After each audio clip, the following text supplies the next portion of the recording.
Well, happy Friday, everybody. It is April 4th or 5th or something like that. I don't know. I never really know. I'm living the dream. But this is my project car. It's the BMW M Roadster, and I finally got it back from the mechanic a couple days ago. We replaced all the bushings in the rear end. So we also did the transmission mounts and the engine mounts, and yeah, it's really tight now. Stock exhaust, obviously. Um, but what I did the other day was pretty stupid. This is a common problem on the Z3 that I never knew about, but the temperature gauge is a manual gauge that flips over and it pulls a cable.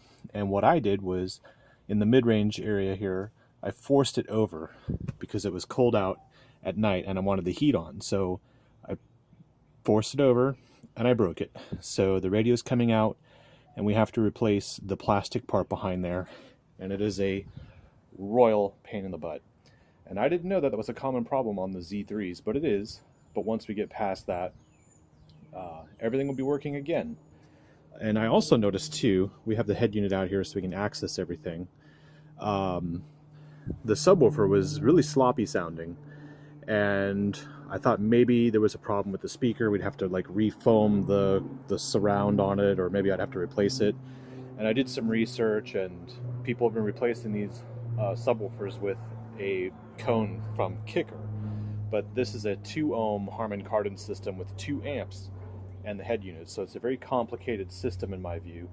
But what they were talking about is you replace the driver with a new driver that is a 4-ohm driver, and then you remove one of the speaker wires. Because as you can see here, there are 4 wires, so it's 2 channels leading to the sub. So inside the sub box, they put a new driver in. The previous owner did this, which is kind of cool. So they already put the Kicker in here, and inside these wires go into there, and they wired one in, and they left the other one dangling, which is the proper way.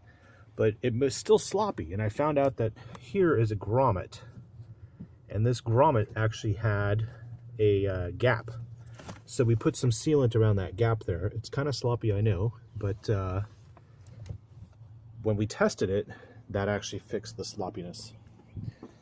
And that's it so far. That's the update on the M Roadster. The whole point of this car is to preserve the manual. And you'll see right there, we have, oh, what is that? Oh yeah, 1st through 5th gear. And then down here, what? 3 pedals. That's it. So I'm not going to do any tweaks or modifications or anything like that. This car has been pretty well cared for, and I'm pretty happy about it. And I got it to enjoy on days like today, even though I would rather be driving it. Once it's all sorted out, it'll be perfect.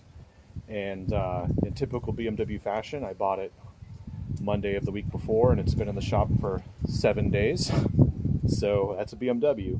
And this is only the second one I've ever had in my life. So I'm pretty stoked about it, and I hope you guys have a good weekend. I'm sorry if you're not interested in this, but the way YouTube works is it notifies everybody on every video I post. So I wish there was a way where only if you subscribed to a playlist you would know about it, but if you subscribe to my channel in general, you get every update. So I'll have new cars coming soon. I'm driving that Ram Power Wagon, and way down there is a white Lexus. I'm driving those this weekend, and my Durango is around here somewhere. My Durango is way over there. So I've got plenty of stuff, and the rotation is quite intense this week, but I'll get you some new content tomorrow. So be sure to stay tuned to New Car Spin on YouTube, and also check out my Instagram account because I'll have more photos of things I'm currently up to. It takes a while to produce videos, but it's also fun to post stuff on Instagram. So thanks for watching. Have a good weekend. See you later.